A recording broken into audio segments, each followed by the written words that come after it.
Já, velkomin í Rauðan raunveruleika. Í dag ætlum við að fjalla svolítið arkitektúr, umhverfis, sálfræði og átakið byggjum betur. Þeir eru hérna hjá okkur Páll Jakob Líndal, umhverfissálfræðingur, Egill Sæbjörnsson, myndlistarmaður og Magnús Skúlason, arkitekt. Velkominir og takk fyrir að koma.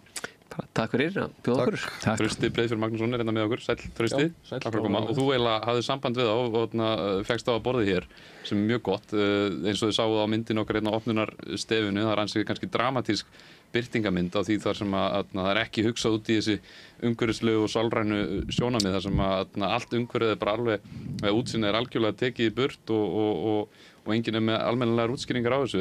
Eru þið með eitthvað take á þessu máli þar sem að það var byggt vörhús bara fyrir framan gluggana hjá öllum hana?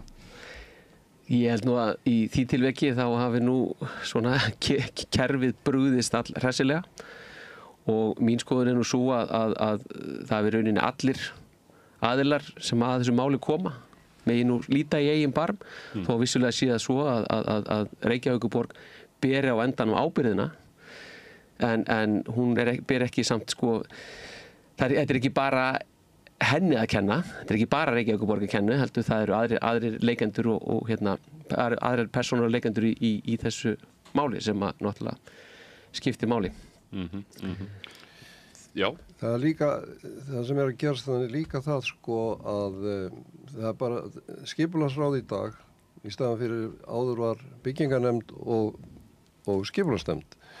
Í skipulagsráði eru teknar ákvarðanir skipulag og skipulagsbreytingar og síðan fer málið yfir til byggingarfulltrúa sem yfirleitt bara afgreiðir málinin sko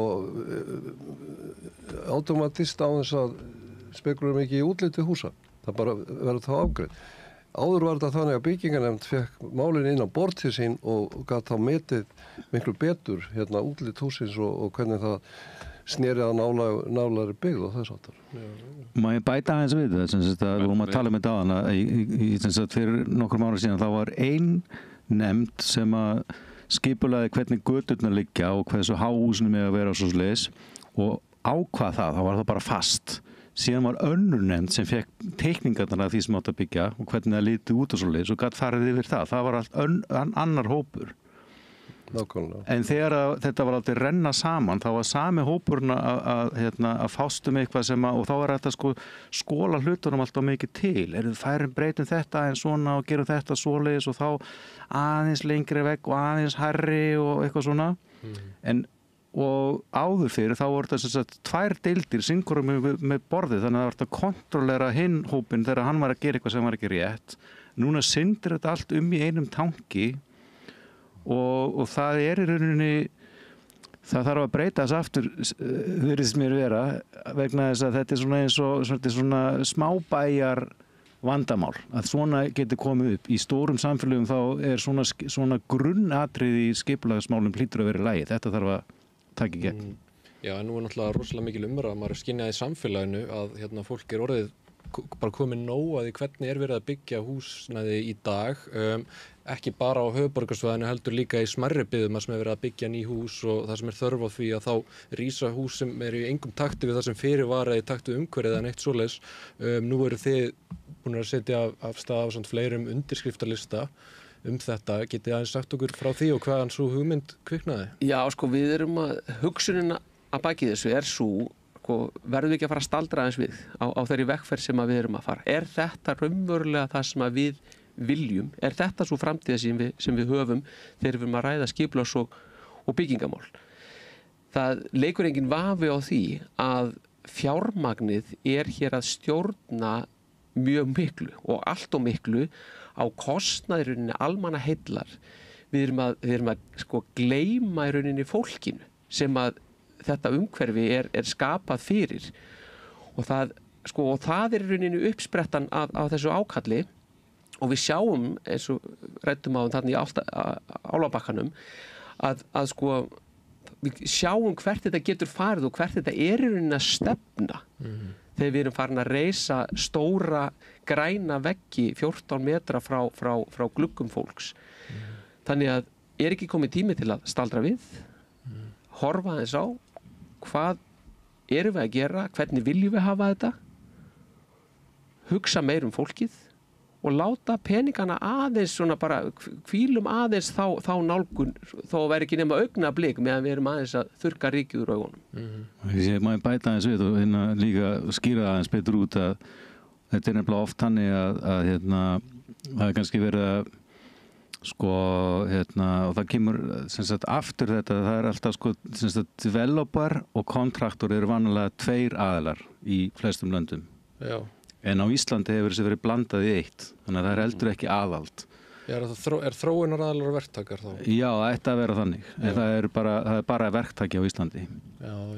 Og málið er að þá geta alls konar ákvarðanir sinnt í einhverju móðu og þetta endar svo ofta því að gera einhver flott teikning sem er samþykkt eða svona ágætis teikning og síðan þegar verið að fara að byggja þetta þá er þetta að taka fullt af ákvörðunum eins og til dæmis í staðinn fyrir að setja svona klæðningu í götuna og tökum við aðra sem er aðeins ódýrari ef maður setur það í Excel-skjalið þá kemur að ljósa að maður græðir 8,7 milljónir þar og svo 3 hérna og 5 hér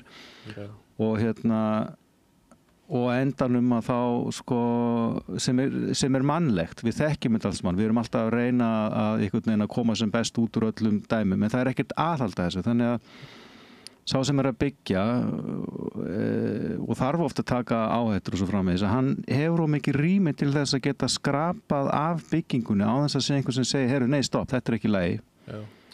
Og það er ekkert sem getur aðhalda þessu, þannig að auðvitað, ef að kerfið er þannig að þá myndi maður kannski sjálfur gera þetta líka, maður er að byggja einhverja byggingu og segja allt í að maður geti kannski keypt uppáhalds landróðurinn sinn með því að spara þarna þá getur maður keyrt út úr dæminu með 25 milljóna króna jeppa, bara með því að breyta lítra aðeins öðrus út en þannig oft verða byggingarnar svona einfaldari og ódýrari einhvern veginn í útliti og einslitari og bara já, og málið er að sko byggingar teilir ekki bara þeim sem að byggðu það að búa í þeim eins og við höldum átt, þannig að Jón og Gunna eiga heim í þessu húsi, þetta er húsið þeirra málið er að svo er þetta almenna rými sem að þetta almenna rými það sem að allir hinir þurfa að þeir þurfa að hafa þessa byggingu í andlitinu, og við eigum það rými saman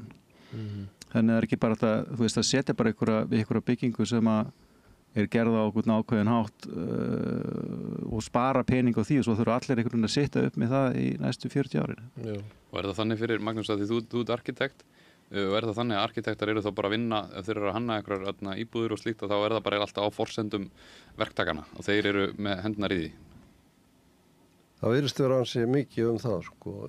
Arkitektar þurfa náttúrulega að hafa vinnu og þeir kannski fara dálítið mikið eftir sem að verktakinn óskar eftir og það er náttúrulega fjöldi íbúða og þá er ákveðið svæði sem að þarf að skipuleggja og sko þetta er dálítið önugt hvernig þetta verður, sko. Fyrst gerir sveitafélagið skipulag, þar að segja deiliskipulag, byggt á aðalskipulagi. Svo kemur þetta til úthlutunar á verktaka einhvers sérstaklega og þá lætur verktakinn aftur skipuleggja og með þá meira byggingamagn. Og þá náttúrulega versnar yfirleitt byggðin við það að fá meira byggingamagn. Það kemur niður á húsahæðum og þar með birtu, breidd og þykkt húsa sem er orðin ansi mikil í dag. Ég get nefnt dæmi frá gamlu hús sem voru kannski 6 metrar á dýpt en nýju húsin eru 16, jafnvel upp í 20. Og þetta er bara svona dæmi hvernig arkitektar þurfa þá að vera að tróða inn sínum lausnum inn í eitthvað sem búið að skipuleggja fyrir þá áður. Já. Og auðvitað hafa þeir líka stundum tekið þátt í þessu skipulagi eins og ég var að reynda að segja. En þá komum við að þessari húsahæð sem að virðist vera úti á okkar vegna það var hægt að hafa meira fé út úr því að byggja hátt. Og það kemur niður á skuggum og vindi. Það er til dæmis talið það að maður byggir mikið í þriðju hæðina þá fer maður að trufla vindinn. Og svo ég tala ekki um skugga sem hlýst á því. Þannig að þetta getur stemt í heilsuspillandi húsnæði, hreint út sagt. og að því spurði fyrst svona hlutverk arkitekta, þá virðist mér sem að kollega mínu hafi ekki verið nægilega gagnrýnir á þetta fyrirkomulega, þetta skipulag sem við erum að sjá fyrir okkur. Og við teljum vera sem sagt að skemma fyrir okkur umhverfið. Já, finnst þér aðrir arkitektar ekki vera að láta nóg mikið í sér heyra? Finnst þér þú vera einn af kannski fáu sem að því að finnur að það er kannski að fjölga þeim röddum innan arkitektastéttarna sem að tala að þróun sé ekki réttri leið, eða hvernig finnst þér þetta lítið út?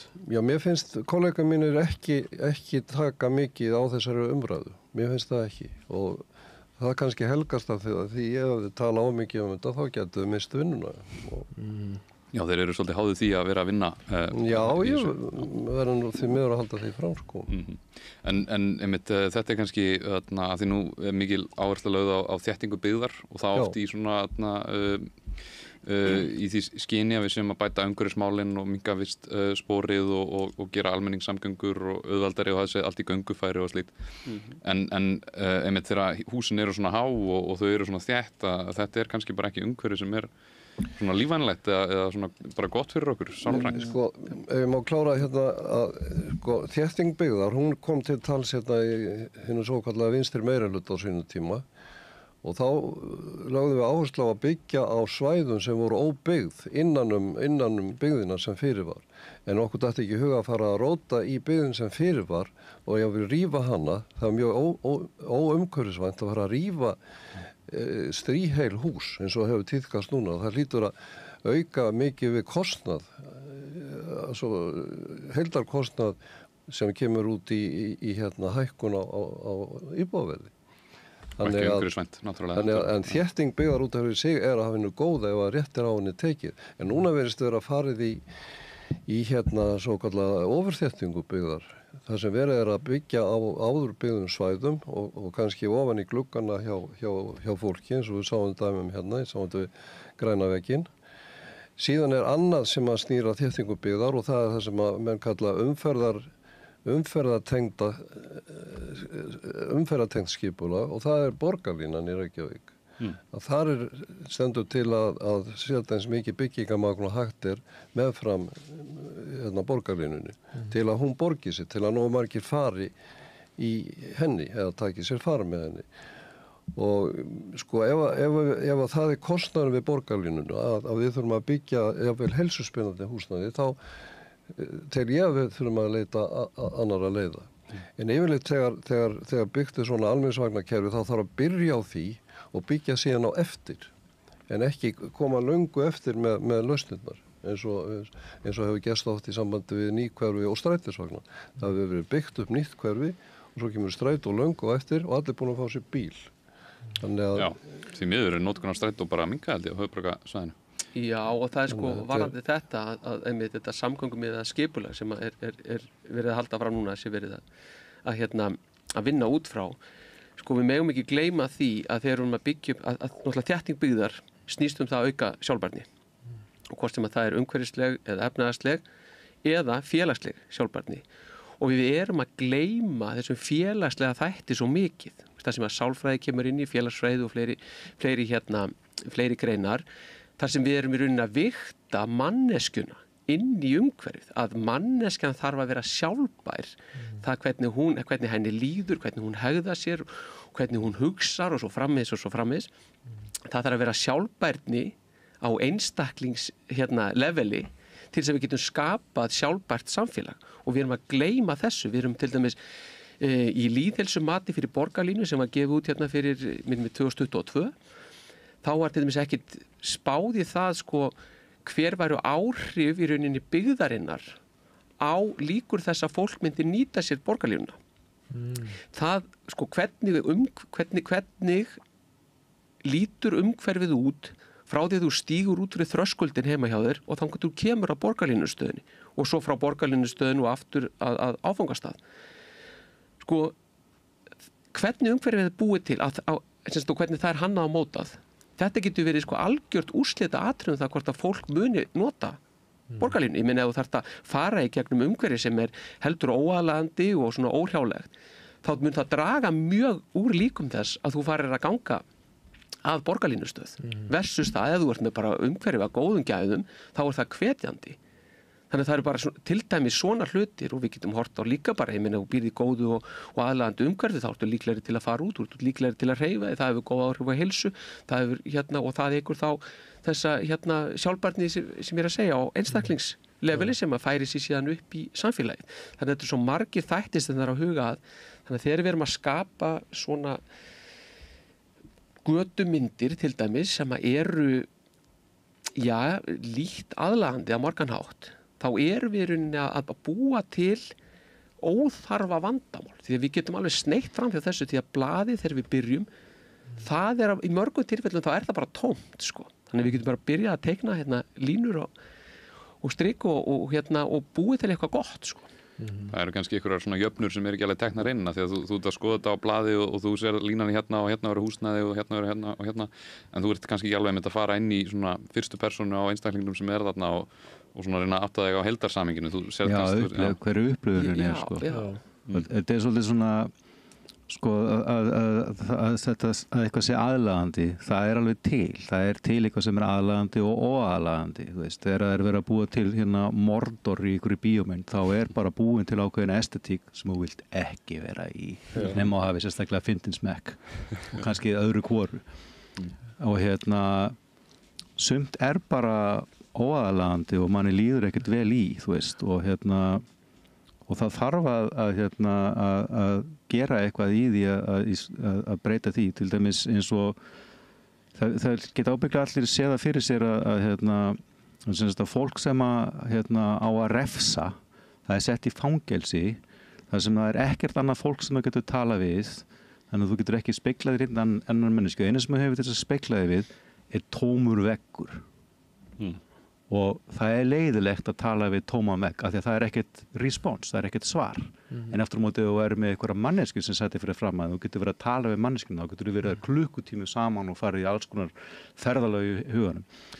Og þegar þú ert í umhverfi sem mjög einfalt, ekkert uppbrot í, ekkert sem að augað getur ferðast eftir og horta á og uppgötað eitthvað nýtt og verið í einhverju samtali við, þá það svolítið eins og bara fangelsisveggur eða manneska sem sýnir aldrei nein viðbrögð og það það sem var svo mikilvægt í skreiti í gamla daga, að það var sem þetta litla uppbrot sem að þarf að vera sem við getum tengt við, það einhver leikur í því, jafnvel líka sem okkur finnst fallegt og svo annað, og það til dæmis vantar rosalega mikið í hönnunina á mörgum nýjum byggingum sem kannski grunninn alveg laglegar og maður sér líka, þú veist, það alveg verið að leggja á sig á sumum stöðum. Á sumum stöðum verið að gera, virkilega verið að leggja á sig og maður sér alveg að það verið að gera það, að reyna að koma með eitthvað svona uppbrot og svoleiðis og margir hlutir að þokast í rétta átt, en svo bara svolítið mikið magn af einhverju svona Mordor eða svona einsleitu daufu umhverfi sem ábyggilega í rauninni heilsuspillandi, því að fólk verður bara þunglynt að því að vera inni í þessu. Ég hef oft velt þessu fyrir mér því að það einmitt svo margar svo einsleitnar og leiðilegar gráar oft og svartar eða bara hvítar. Og svo erum við með náttúrulega skammdegi hérna og veturinn alltaf alveg heillengi og samt húsin okkar svona, en svo stundum sem maður arkitektur í, þú veist, Brasilíu og svona löndum nær miðböð, þau síðan geðað litrík, sko. En meira sér Grænland, maður sér húsin þar, það rosalega litrík hús þar allstaðar sem að bara minnst að gegja og sjá þar hvernig þar allt byggt, sko. Ég held að sko, þurfu við Íslendingar af meiri sko gráma að halda, það raunverulega það sem við viljum og við þurfum, að því að sko eins og ég kom inn á, sko, svona skreiti, einhvers konar, uppbrot, þetta rannsóknir að benda okkur á það, að þetta hefur áhrif á heilsu okkar, þetta hefur áhrif á velferð okkar. Það skiptir raunverulega máli að þessi element séu til staðar í umhverfinu. Við erum komið með gögn sem að styðja í þá átt. Þannig að af hverju eigum við þegar við höfum í rauninni við höfum öll spil á hendi varðandi þetta. Akkur erum við að búa okkur til vandamál með því að hafa framleiða hér endalausa gráa kassa með flötu þaki og engu uppbroti og skapa umhverfi sem okkur í rauninni bara andstætt eðli okkar. Það ekki bara því að vera að taka hagsmuni verktaka fram yfir hagsmuni almennings? Akkúrat. Og hérna áður fyrr, ég þekki þetta ekki alveg í dítilum, en þá var til dæmis húsameistari ríkisins sem hafði það hlutverk að teikna alls konar húsnæði, það ekki, út frá afskinskröfum, ekki bara út frá einhverju svona utility kröfum sem að verktakar eru með í dag, heldur líka út frá öðrum mannlegum þáttum. Það náttúrulega var lagt niður á sínum tíma og nú bara eins og verktakarnir séu þeir einu sem stjórn og við hefum ekki að hafa negin áhrif á þetta. Einmitt. Við getum ekki gert það því að það ekkert lobby, það engin talsvari almennings. Það er svo eitt sem er notað og hefur verið vinsælt hjá arkitektum, það að hafa samkeppnir. Samkeppnir þýða það að fjölmargir arkitektar að vinna bara eitthvað ókeypis í lengri tíma, fá engin laun og svo vinna einhverjinn alltaf og fá þá eitthvað endurgreitt og jáfnvel hljóta verkefnið. En samkeppnir snúðast það að dómnefndir séu í lagi og taki afstöðu til niðurstöðunar. Og dómnefndir hafa oft klikkað, ég ætla kannski ekki að fara að nefna neins sérstök dæmi hérna, en ég legg ekki sérstaklega mikið upp úr að samkeppni leysi alltaf öll mál. Heldur þvert á móti að það séu bara fengnir reyndir arkitekta til starfa sem hafa sýnt að þeir séu þess færir að gera hlutina. En þetta sem við vorum að tala um í sambandi við skreyti, eitthvað sem gleður auga, það er alveg eiginlega orðið fjarlægt í dag. Það er voðalega lítið sem gleður augað. Það er skylda núna að brjóta upp allar byggingar. Það er ekki hægt að skila á sig teikningum af heilstæðri byggingu. Hún er allt brotin niður í smærri einingar, þannig að hún lítur pínlítið út eins og Nýhöfnin í Kaupmannahöfn eða uppáhalds eyja mín hérna í Napólíflóa sem heitir ég maður ekki núna hvað hún heitir. En að brjóta upp byggingar með mismunandi álklæningu, það er það sem okkur boðið upp á í dag. Og það er óskaplega eitthvað snauðleg lausn að brjóta alltaf upp byggingar. Ef við tökum til dæmis hótelbyggingu hérna niður í bæ, við Lækjargötu, sem lítur út eins og 5 hús. Það geti litið út eins og bara eitt fallegt hús ef það er rétt á því tekið. Það var til dæmis flott byrjunin á því hérna við móti Iðnó. Já, Vonarstræði. Já, og svo bara ferði eftir Lækjargötuna og þá bara breytist allt í einhver mismunandi hús og þetta er engin sérstaklega aðlaðandi lausn. Já, það sést svo mikið í gegnum það, hugsunin svo með þetta sé eins og þetta sé fjölbreytt og sé mismunandi hús, en að því að það er sami byggingaraðilinn sem nota sömu aðferðina í þetta allt saman og gera það kannski ekki þegar það er meira hjarta í því, hann er bara að komast upp með að komast fram hjá byggingareglugerðinni, og þá sér maður alveg í gegnum þetta verður bara yfirborðskennt, en í rauninni það er verið að reyna að gera góða hluti. Það þarf að fylgja betur eftir, fara lengra með það eða þá að gera bara falleg, það er hægt að tala um fegurð og ég myndi segja til dæmis að það vantar þá eitthvað sem er áhugavert og vekur gleði fyrir augað, sem er oft einmitt eitthvað, til dæmis munurinn á ferkmynduhorni og bognuhorni hefur alltaf gefið mér þá tilfinningu að vegna þess að ég er einhvers virði, þá lagði það einhver á sig að gera frekar boga heldur ferkanta horn og þar af leiðandi bara eitthvað, takk. Já, og fólki líður svolítið bara eins og það allir sér drullu saman okkur í rauninni, almenningi hérna, þegar þú styrið ekki þessu virði að við sem að byggja eitthvað. Þetta er bara eins og eitthvað svona, hvað heitir það, abandoned child, það er bara, þið eru alveg saman. Já, þið er ekkert betra að skilja þetta. Og það sem áhugavert líka í þessu er það að hérna er verið að brjóta upp, og verið að mæta einhverjum kröfum með einhvern fjölbreytileika. En spurningin er, sem ég spyr mig alltaf í þessu samhengi, hvernig eru við sem bara almenningur bara hvernig eru einstaklingar, hvernig eru við að upplifa þessar byggingar, eru við að upplifa fjölbreytileikan sem við erum að reyna að skapa Þetta finnst mér vera mjög áhugaverð spurning, veist, til dæmis eins og þetta hús sem við nefnt hérna í Lækjagötu. Þannig búið, alltaf 5 hús þarna sem er einhvern veginn verið að reyna að representera. Við að skynja þetta sem fjölbreytileika eða við bara að skilja þetta sem einhverja kaos eða við að skilja þetta bara sem eitthvað ótrúlega simpult fyrirbrigði?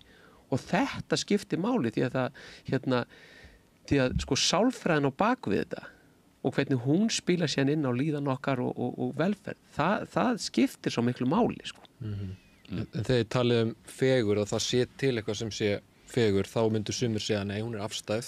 Hvað meiniði með því þegar það sé til eitthvað ákveðið sem er fegur? Er það bara út af að rannsóknir sína fram á að fólki líður vel í ákveðnum umhverfi? Sko, við getum alveg, það eru umhverfissálfræðin er að sýna að það eru ákveðin element sem eru betur til þess fallin að auka dálæti okkar á umhverfinu og önnur element eru betur til þess fallin að draga úr dálæti. Þannig að sko, vissulega er smekkur okkar misjafn, það er ekki nokkuð vafi. En þegar við horfum á hóp fólks og skilgreinum ræðum þetta út frá því, þá er það þannig að það eru ákveðna tilhneigingar sem eru bara augljósar og þær eru að koma upp aftur og aftur og aftur og aftur. Þannig að maður getur sagt, ef við horfum á hópinn, þá er ákveðið umhverfi sem býr yfir ákveðnum eiginleikum, það er betra varðandi dálæti, heilsufarslegum skilningi og svo framvegis heldur en eitthvað annað umhverfi. En við getum ekki fullyrt einstaklinga. Ég get ekki sagt við þig, Karl, þér finnst þetta betra heldur en hitt. Ég get ekki gert það. Heldur verðum við að horfa á hópinn. Ég geti persónulega verið mjög hrifinn af Mordor en svona yfir heildina þá er hópurinn með tilhneigingu til þess að til að mislíka það, sko. Þú mátt það er ekki verið að segja neinum hvað eigi að finnast en það er svolítið mikilvægt að fólk finni hvað því finnst og tjái sig það því að í rauninni afstöðuleysið það leyfir bara hverju sem er að ryðjast yfir okkur. Og svo fólk kannski alltaf að treysta því að kannski skilja þetta eftir 20 ár og svo býður maður og er að býður og gerist til aldrei neitt og verktækinn keyrir bara út bakdyrnar á 25 milljón króna Range Rover. Þú veist. Þar er maður svolítið svona skilin eftir með köttin í sekknum, sko, þú veist. Við þurfum nefnilega bara að tjá okkur þetta, þú veist. Hvernig finnst okkur þetta? Og nú á að fara að byggja meira á, vonandi verður byggt helling, það þarf að byggja helling og þá er eins gott að við allavega reynum að gera vandlega. En sko að því vorum að tala fegurðina, þá leitar hugurinn aftur á bak til Forngrikkja og jafnvel lengra aftur því að byggingarlistin, hún er dálítið gömul orðin og ýmislegt marktakt sem gerðist og skemmtilegt á þessum 10.000 árum. Sko Grikki voru með þetta alveg á hreinu þarna í sambandi við byggingu á hófunum sínum og það voru ákveðnar rúmfræðilega reglur sem að giltu til þess að Parþjónu er byggt. Það var allt útpælt í rúmfræðilegum útreikningum. Og Vitruvius, hinn rómverski arkitekt sem var uppi rétt fyrir Kristburð, hann skrifaði 10 bækur byggingarlist og hann fjallar fegurðina og gengur út frá ákveðnum hlutvöllum og hann talar sérstaklega samhverfuna sem sé mikilvæg. Manneskjan er samhverf, dýrin eru samhverf og blómin og allt í náttúrunni.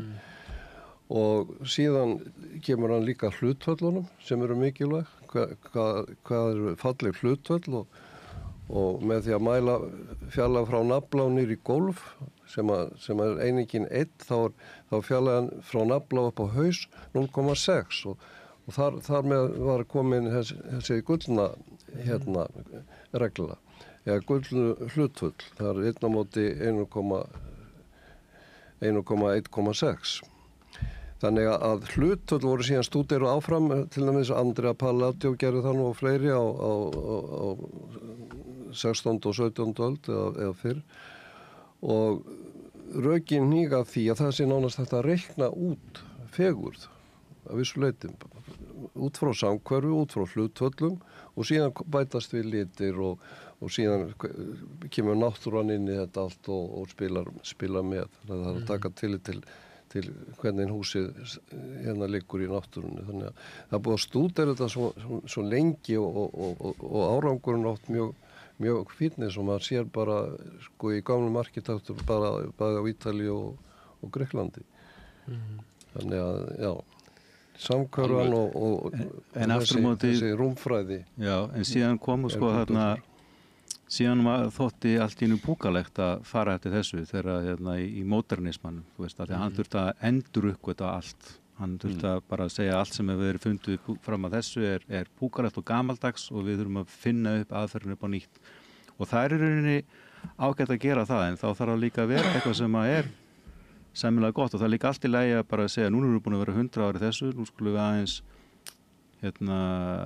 hætta að vera í þessu að endur uppgötu allt, en þetta verður oft bara eins og einhver svona skrípalegu skúltúr í Andrés Öndblaði. Já.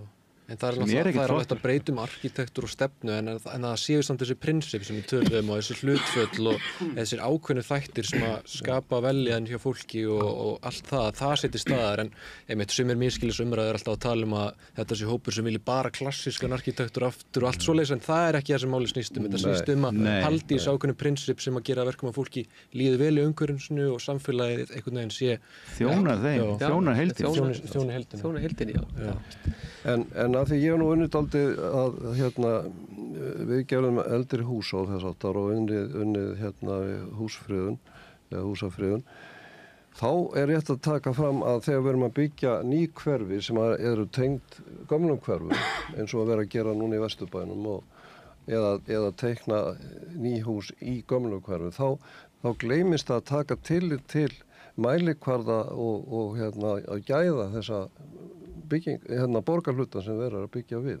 Eins og núna til dæmis ráðgert að byggja í Vesturhöfninni nýja byggð sem er nokkuð há miðað við gamla Vesturbæinn, tengist gamla Vesturbæinn framhald af honum niður sjó og þar gengið þvert á móti þeirri byggð sem fyrir og það sérstaklega tekið fram í menningarstefnu hérna ríkisins frá 2007 minni mig og seinna þegar var endurskoð að það beri að taka tillit til heildarmyndar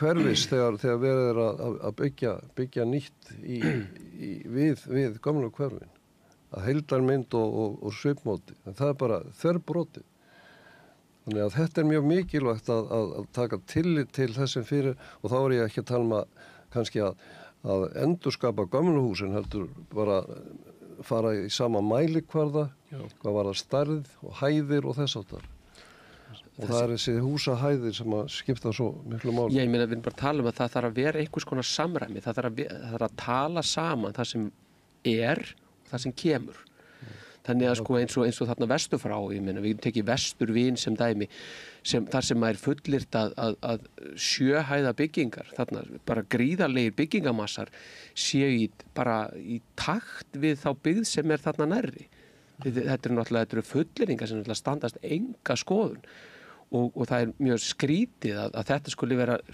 vera leyft að viðgangast það sér þetta hvert einasta mannsbarnið að bara nennir að opna augun og rýna í þetta í 10 sekúndur sko þannig að við megum ekki hleypa þessu bara að orðræðan hún verður bara einhver markleysa að við tölum um samræmi og staðaranda og eitthvað sem bara eitthvað og maður getur bara komið inn með hvað sem er og sagt þetta er bara alveg í takti það sem við erum hérna að pæla að því að mér finnst það og þá vísa ég aftur til þess að við getum ekki verið alltaf í umræðunni skipulag og hönnun að ræða alltaf út frá einstakling, bara hvað mér finnst heldur verðum við að horfa eins og ég sagði á hann, við verðum að horfa á þetta sem hóp og hvað er best fyrir samfélagið ég get síðan persónulega haft einhver aðra skoðanir skilur og slíkt en ég held að sé bara er ekki bara öllum sama það hvað mér persónulega finnst í stóra samhenginu, ég held það Það er þessi heildræna nálgun sem er svo mikilvæg að vera að taka allt inn. En ég vil bæta aðeins við þarna í sambandi við þessa frægu Vesturvín sem við talum sem er alveg rosalega þétt byggt og hátt og skuggsælt að þar kemur upp þetta vandamál í sambandi við deiliskipula sem sem að virðist vera í gildi, það virðist ekki vera, samkvæmt lögum deiliskipulag bara í gildi endalaust og það hefur verið reynt að fá einhverja grein það setta að það gildi bara í ákveðin ár og þá falli þá í gildi. Þarna var í gildi sem deiliskipulag sem átti að leyfa gríðarlega uppbyggingu og þetta hefur gerst víðar í borginni að það var búið að deiliskipuleggja með svona miklum byggingarheimildum og síðan hefur þetta gengið kaupum og sölum, þessar byggingarheimildir og það alltaf vaxið við hverja söluna. Já. Og síðan kemur þetta til kasta borgarinnar að taka á þessu þegar arkitektar hafa teiknað þarna samkvæmt þessum heimildum og þá hafa borgarinnar ekki treyst sér til þess að lækka þetta byggingamagn eða minnka það af ótta við að fá þá skaðabætur í hausun og eftir. Þannig að Reykjavíkurborg hefur til dæmis aldrei látið reyna á það fyrir rétti að minnka þessar heimildir. Það har aldrei verið gert vegna ótta við bótakröfur eða þá það að Reykjavíkurborg sér færi að eftir sem byggt meira, því meira kemur í kassan líka. Þannig að borgin báðum megin með borðið á vissu leyti. Það mjög ofta sem hagsmunir fjármagnseigenda, stóra verktaka og svona þeir bara tröllríða öllu. Já. Og mér datt nú í hug, við vorum að ræða þetta með Hjartagarðinn gamla í bænum, að það var svona fallegur, félagslegur staður, vissulega mátti kannski gera hann eitthvað upp og eitthvað bætan sko, en í staðinn fyrir að hlúa að því svona nokkuð flotta og fallega og einstaka samfélagi sem var þar og mikið að gerast þarna, alls konar fjölbreytni og alls konar fólk og slíkt. Þá þetta bara tekið burt og það sett grátt plan og það sett hótel, ekkert verið að hugsa út í sko, bæjarlíf íbúa þarna, heldur bara peninga fyrir hóteleigendur, fyrir verktaka og bara viljum að gera þetta. Sko þannig að Hjartagarðurinn náttúrulega var alveg stórslys að mínum mati. Það var mjög áhugaverð í rauninni bara stúdía sem var hann í gangi og hefði verið náttúrulega alveg frábært að sjá hvernig þetta svæðið geta þróast til lengri tíma. Að minnstakosti hefðu við átt að gera úttekt á Hjartagarðinum áður og honum var breytt. En það er nefnilega sko þegar við erum að tala fjármagnið, það er mikilvægt samt að það komi fram og Magnús hefur komið inn á það. Að við erum samt ekki bara að tala fjármagnseigendur og verktaka, heldur líka það að sveitarfélögin sita beggja vegna borðsins. Og þegar þú ert með Excel-skjalið, það sem hægt er að fylla út ákveðna hluta sem tiltölulega einföldum hætti, sem eru þá kannski kostnaður við hvað kostar steinsteypa og hvað kostar eitthvað járnabindingarefni og svoleið. Og svo ertu með svo ertu að vega inn þessa sálfræðilegu þætti. Og við erum bara ekkert komin á það stað að við getum sett inn einhverja sálfræðilega upplifun og slíkt inn í Excel-skjali. Þannig að þá er því sleppt og vegur þar alveg ekkert inn í þessari jöfnu.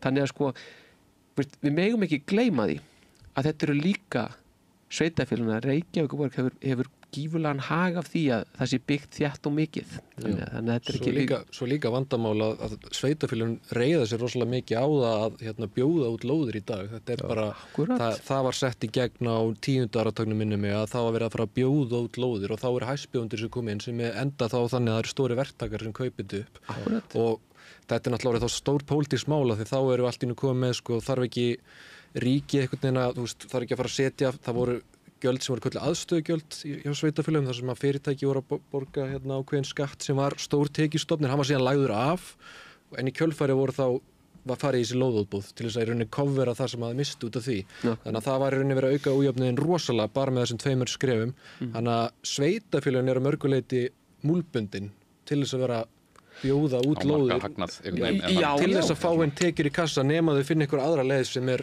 En þá sér maður bara aftur hvað fjármagnið, þetta er allt á fjárhagslegum forsendum og það er það sem er stóri punkturinn og við gleymum almannaheill á meðan. Að því við erum bara svo mikið að horfa í Excel-skjalið og finna út og telja peningarnir í spariböknum. Það er einmitt eitt annað dæmi núna leiðilegt að heyra af því en á Ísafirði að það er búið að vera svona sjálfbær garðyrkjuræktun í gangi sem heitir Gróandi og það er búið að koma fólk að utan og allt að læra garðyrkju þarna og börn úr grunnskólanum á Ísafirði að koma og taka þátt í þessu og svo sjá þau bara, þau sem er að sjá þetta að Ísafjarðarbær er bara búin að ákveða að þarna verður bara bílastæðaplan, bara bam, að þið þurfa að fara að byggja klá upp í fjall og það var ekkert sagt við þau, það var ekkert samráða neitt, það bara, þau sáu deiliskipulagið, það er bara bílastæði yfir frábæra garðyrkjusvæðinu þeirra sem að, sko, hefur alveg gífurleg verðmæti, en það er náttúrulega pólitíska hagkerfi okkar eins og það er það ofmetur stórlega alltaf arðsemi, vanmetur sjálfbærni og félagslega nauð og náttúruna, því miður. Maður tapar óslega mikið af verðmætum í rauninni á því að missa allan félagslega auðin, við verðum svo einhæft samfélag í rauninni þegar það gerist. Er það eðlilegt að sveitarfélag sko fái svona mikla tekjur fyrir lóðasölu að það sko eins og sveitarfélagi braski bara með lóðir og standi bara í lóðabraski. Er það eðlilegt að sveitarfélagi fjármagni sig þannig sko? Ég segi, ég hef miklar efasemdur það. Já.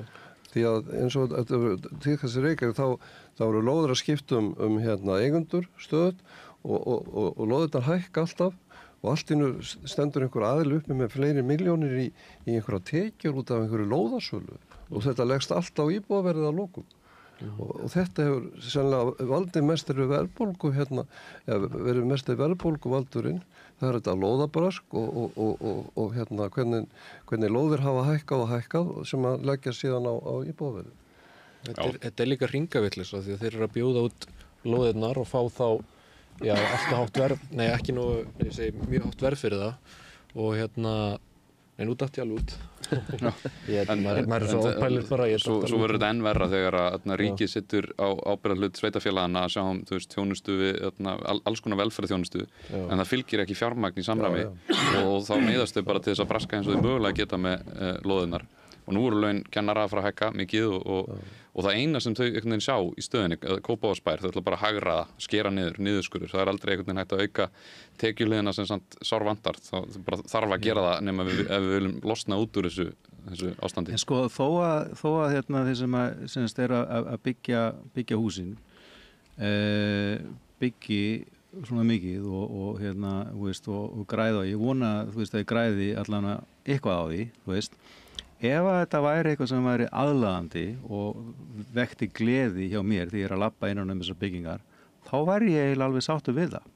Mér finnst bara vegna þess hvað þetta eru einhvern veginn svona einfaldar og ódýrar og ekki nógu vel úthugsaðar byggingar, það er bara minn smekkur, þá er ég óánægður með þetta. Ég væri ekkert í þessu kvappi ef þetta væri allt saman einhvern veginn fallegra, ef þetta væri meira svona bara samsvarandi byggingar með meira, þá væri það kannski sko mikið af þessu í lagi en vegna þess að þetta er einhvern veginn líka í gömlu pörtum borgarinnar og þá er verið að koma með svona þessa tegundur af byggingum inn og sko ef við þurfum að fara að vernda sum svæði og leyfa frelsi á öðrum stöðum sko. Það er másumt hér en ekki hérna og það þarf að horfa á borgina að mínu áliti persónulega meira sem leiksvið, þannig að þegar verið að tala til dæmis vesturhöfnina að þá erum við ekki að tala bara um það svæði er hluti af miklu stærra svæði og það ætti að byggja eitthvað sem að passar í hæð og húsagerð og öðru og útliti við það svæði, þannig að þetta er ákveðið leiksvið sem við öll sem eigum almennarýmið í borginni eigum saman. Ég held að það myndi gefa miklu meiri gleði ef að það væri meira byggt af gömlum byggingum inni í gömlu hverfin og svo nýjar byggingar í ný hverfi. Af því að það er ekki nóg að bara vernda eitthvað eitt hús að passa það sem, þú veist ekki settir nýjir gluggar í, heldur þessi gamlir gluggar í, það þarf líka að vernda götumyndir og tilfinningu í hverfum eins og í þessari gömlu höfn, við eigum bara eina gamla höfn, það á að líta út eins og gömul höfn, ekki með einhverjum nútíma skandinaviskum húsum á hafnabakkanum sem að þykja voða flott og fólk getur verið með einhver koktelbara og svo framvegis. Ég vil frekar þar sjá í rauninni gömul hús sem eru sem að voru þar kannski líka einu sinni og hafa miklu meira með þann staðaranda að gera og við eigum bara, til dæmis með Slippinn, ég vildi óska þess að myndi halda áfram með verðanum þess að við þurfum að hugsa lífið er svona eins og ævintýrið, maður fer kannski göngutúr, labba niður í bæ og svo allt í einu koma þessi skip og maður fer síðan þanga og þar er eitthvað bakari eða ísbúð en ef þetta verður allt saman bara einhverju svona skandinaviski nútímalegir klumpar þá ævintýrið bara farið fyrir mér og þar kemur bara svona sorg í hjarta hjá mér, veist. En hvernig finnst ykkur viðtökurnar hafa verið þegar þið farið af stað með en undirskriftalista, umræðan búin að vera svolítið mikil, hefur maður tekið eftir og alltaf fleiri og fleiri kannski eru meðvitaður þetta. Hvernig finnst ykkur vera stígandi í þessari umræðu og að alltaf fleiri og fleiri séu byrjar að fatta í hvað stefnir og hvert við erum í rauninu komið þegar kemur að þessum málum? Já, ég held að sé nú alveg óvænt að segja að þetta hefur fengið mikil viðbrögð og í langsamlega flestum tilfellum þá þetta jákvæð viðbrögð, fólk virðist taka undir þennan málflutning. Jú, vissulega einhverjir sem finnst eitthvað annað og eru svona vissuleiti að reyna svolítið að snúa út úr þessu. Veist að við séum að tala fyrir því að hér séu bara byggð gömul hús og við séum að tala fyrir því að fjármagnseigendur, verktakar og aðrir megi ekki græða neitt, sko. Þetta náttúrulega eins fjarri sannleikanum og fjarri því sem við erum að búa. Við myndum eins og ég kom inn á áðan. Við bara fögnum því ef að verktakar og fjármagnseigendur geta grætt á því að byggja fallega byggingar, sko. Það er ekki vandamál. Við ekkert vandamál að fólk sé að hafi fjárhagslegan ávinning af því sem það að gera. Það er ekki vandamál í okkar. Þetta bara vandræði en bara hvað þetta sko einsleitt og hvað þetta svona sko í rauninni hvað þetta mikið á forsendum fjármagnsins í stað almannaheillar, bara svo það sé sagt enn einu sinni. Það er það sem að liggur. Við vonumst bara, við erum að fara að halda áfram með þetta og lítum á þetta bara sem fyrsta skrefið á miklu lengri vegferð því að ég held að okkur hrylli við því öllum sem hér sitja allavega svona á þessum væng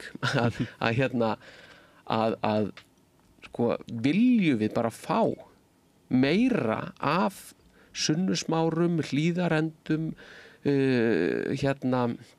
hvað heitir þetta, Vogabyggðum, Vallahverfi í Hafnarfirði og svo framvegis. Þetta framtíðarsýnin eða viljum við eitthvað annað? Getum við ekki gert eitthvað annað? Og við gátum gert það fyrir 50 árum, til dæmis þegar við byggðum með Breiðholtið. Það var hægt að gera, það var hægt að mæta húsnæðiskrísu þar með mjög myndarlegum hætti, en á sama tíma var búið til býsna gott. Meiri sé háar blokkir þar, en það samt fellur bara ágætlega inn í þetta allt. Já, bara algjörlega þannig. Mjög betur maður séð síðan þá, sko. Já, algjörlega. Og það sem líka var mikilvægt var það að þegar að verið að byggja upp Breiðholtið þá vildi fólk læra af reynslunni. Þannig að ef það voru gerð mistök þá var það að hugsa, já ok, við skulum gera þetta núna næst, þá skulum gera þetta svolítið öðruvísi. Og það svo mikilvægt, sko. Að við höldum ekki bara áfram og það megir ekki ræða þetta, það megi ekki mæla þetta, það megi ekki gagnrýna þetta og svo framvegis og svo framvegis. Þú veist, þá erum við komið bara í alveg svaka vandamál því að, veist, ef umræðan má gefa sér stað og þá bara æði lestin áfram og við endum bara með eitthvað. En Egill og Magnús, hvernig finnst ykkur að viðtökurnar hafa verið? Mér langar til að því hluti af ákallinu er að endurskoða reglugerðir og lög. Og þá verðum við að nefna eitt sem mikilvægt í sambandi við gæði íbúða og það er birtan. Það sko eiginlega ekkert í byggingarreglugerðum birtu og var reynda breytt 2012 í þá veru að það mátti láta íbúi snúa bara alla enda og kanta, sko, norður og suður og vestur. Nema í gamlu reglugerðinu var það þannig að litlar íbúðir, að suðlegar íbúðir, litlar íbúðir áttu að snúa í suður, stórar íbúðir áttu að hafa glugga frá 2 hliðum. En litlu íbúðurnar, einhliða íbúðurnar sem var bara með glugga í eina átt, áttu alltaf að snúa í suður. Þessu var breytt sem sagt 2012, þannig að núna getum við séð íbúðir sem eru annars vegar mjög stórar og djúpar, 16 metrar á dýpt, þar sem að dimmt rýmir inn í miðjunni, oft kallað eldhús og sjónvarpssalur og eitthvað þess áttar. En litlu íbúðnar eru þá bara einhliða. Það bara snúa gluggum í eina átt og þetta var reglugerðarbreyting sem að heimila þetta og þetta þarf að ganga tilbaka. Þetta svona dæmi það sem þarf að gera til að auka gæði íbúa og líka semst að krefjast betri birtu vegna þess að þessar háu byggingar sem að rísa núna, þessar þykku eða djúpu byggingar, það er náttúrulega, þar er engin dagsbirta þegar neðar dregur í þessum íbúum og það er heilsuspillandi, stefnir í heilsuspillandi byggð, reynt útsagt. Og það var augljóst í Álfabakkamálinu, myndin sem við vorum hérna með í upphafi þáttar. Þetta er dæmum litla íbúð sem hefur eitt glugga og hann vísar í norður eða norðvestur og svo vísar hann bara á þannan vegg. Það er ekkit annað að hafa þarna. Hvað þetta var? Já, það er svo margt sem þarf að laga. En við viljum einmitt ekki heldur fara í að byggja gömul hús, það þarf bara að byggja nútímaleg hús en skoða þetta með þessi hluti sem við erum búin að vera að tala um. Það var heildrænari nálgun, hugsa hvernig þetta er að vera þarna og svo framvegis. Ekki bara við séum að hámarka arðsemi og sveitafélagin sem líka hámarka arðsemi og slíkt. Við þurfum að hugsa út í fegurðina, við þurfum að hugsa út í félagslegu tengslin og þess að þar. Já, við þurfum líka að hugsa út í það sko, að það getur verið ágætt að vera inn í þessum íbúðum. Já. Það er náttúrulega frábært að vera upp á 7. hæð í Vesturvinn sko, og horfa út á Faxaflóan.